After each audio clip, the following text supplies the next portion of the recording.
you started a company at 21 years old, which was called what, Happy Appy or something like that. It was earlier. Yeah, not 2000. It was in. You were 21 years old, maybe even younger than that. Yeah, I think it was 19. 19 years old, and you got all the way up to, I don't know. I saw some of the apps together, 10 million downloads on Apple iOS, and then eventually cops showed up knocking on your door saying, "Tell us the story with what happened with that technology you put up."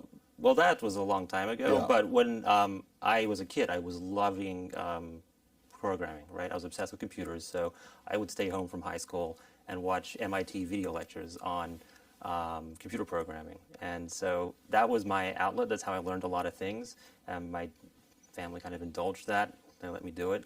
And when I was younger, I was like, oh, this is Silicon Valley. San Francisco is a place where a lot of startup companies happen. In Australia, where I grew up, it wasn't as cool to do a startup, and it was still 2007, so I went to visit just to see what it was like, and I met some great people who ended up being investors, and in '07 it was some of the first Facebook apps, so you'd make quiz games and all these different games that people would play, and it was really cool because I got to do the thing I like to do, which is create stuff. So I'm very creative. I love programming, I love designing things, and so that was a great outlet for that. It was kind of entrepreneurial part was secondary to it. And yeah, made a lot of things that were viral, and same when the iPhone first came out, made a lot of top iPhone games. So in total, we had like 20 or 30 different games and different apps, and along the way, all kinds of stuff happened. Yeah. Got it. So if I was in high school with you, 10th grade, 11th grade, who were you in high school? I was pretty quiet. Okay. I was a guy with like 2 or 3 friends. You were the quiet kid. Yeah, I was But more quiet. you were a genius. You were smart. You knew what you were doing with coding, building stuff. Yeah, but I was more independent, right? So Okay. sometimes I wouldn't get the best grades because I just loved to do my own thing. My So oldest son is a kinda little like bit that. anti-authoritarian, right? Like to get me to do something, you tell me not to do it. Like And half you the would do it. time, yeah, then I would be interested in it. But So- if there was too much pressure, I'd say, you know what? What's the point? So then you know what that makes me think about? It makes me think about, for me. So I'm big on capitalism, right? I'm big on free enterprise, free market. So then you go deeper and you say, why? Well, I was raised in Iran. So who cares? What does that have to do with capitalism? Raised in Iran, I won free speech. Every time I said something, I got in trouble. And then I come to America, I want to make the kind of money I want to make. I don't want you to stop me from doing it. And other people are trying to tell me what to do, control me, regulation, all this other stuff. It led me to want to start a company with the mission statement of bringing back the free enterprise system and hope to American families, right? That's what drove me.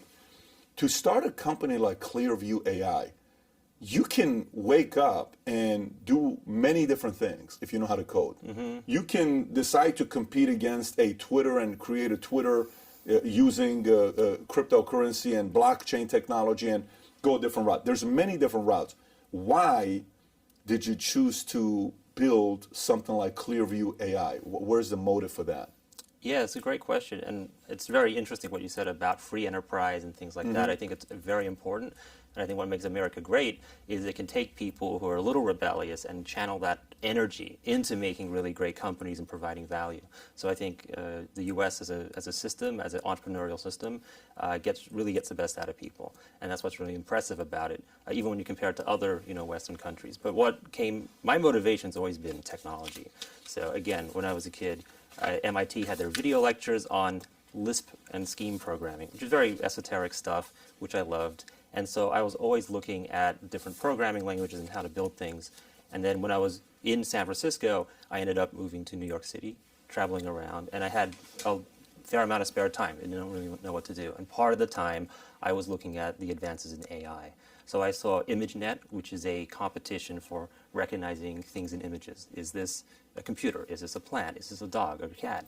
And the results got really good. And then I looked at facial recognition, and I would read papers. So Google and Facebook both had deep learning papers on facial recognition. I said, hey, can I get this working on my computer? And we ended up getting it working. And what we realized was getting more data to train the algorithm, to make it accurate across all ethnicities, Iranian people, black people, white people, brown people. That was really key to improving performance. And so it was really tinkering around and seeing that there was a big gap there. It was great to get it working. And then next step was finding use cases. I mean, I never thought I'd be selling to law enforcement, to be honest, right? 3,100 agencies plus. Yeah, and so what happened was we made this really great technology, and we were pitching different ideas. Would it work for building access? Would it work for, hospitality? The iPhone just came out with Face ID. Would it work for, and there was some demand there. People liked it. But when we gave it to law enforcement, they came back the next week and said, we got like 20 cases we solved.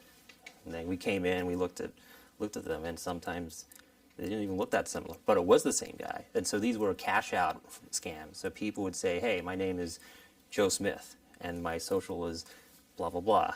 I need a new debit card, or I need to withdraw, $10,000 in cash. And the teller would say, hey, show me your ID. And the ID would have their face and all the information. And so for the first time, they were able to take the face of the criminal who impersonated someone else and find them on social media, on a previous arrest, and that was phenomenal. The next week they called up and said, we've identified a person who's been talking to a 12-year-old girl. So that kind of impact was much better than anything else we could have thought of. Did you think about that pre-starting the company? Like, let me go catch the bad guy? Or was it more, let's find a better way to, create a company that's not out there? Because, it's sometimes guys sit around, the smartest guys in Silicon Valley will sit around and say, hey, like the PayPal Mafia, let's go compete in this market. We can beat them, and we just use a blue ocean strategy, minimize, increase, decrease, eliminate, create all this. This is what we're going to do. Let's go after this industry. Let's go after that industry. Was it one of those things where you and your friends sat there and said, how about if we go after these guys? Or was it somebody, a bad guy, did something to you and your family? You said, I'm going to go catch every one of these bad guys ever. What was the motive behind it?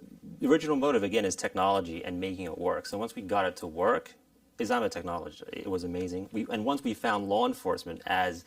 But do you understand what I'm asking? Yeah, so business strategy is part of it, yeah. But I don't have as much of a business background as a tech background, right? So once we figured out law enforcement's there, it's very clear there's a lot of agencies, you can make a lot of money. But there's no other motivation, like there wasn't like a correcting an injustice, catching a bad guy, Well, there's definitely a lot of crime in San Francisco. Nothing personal to you, Nothing personal to me. Got it. But, I lived in San Francisco for 8 years, and it's definitely declined ever since when I left. I didn't think it could get any worse. So what's important to me is things that are in the public interest, right? So, living in New York City was kind of great because there was more than one subway line. Things worked a lot better, and I got to meet a lot of people who used to be in the New York City government and were, and I think that they're fantastic, especially people in the NYPD. So we're always thinking about, it's very, when you're starting something new, right, it can be very nebulous, right, especially if you have a technology. But the theme of facial recognition, if there was a theme to it, is about safety and security, right? You can unlock your phone with facial recognition.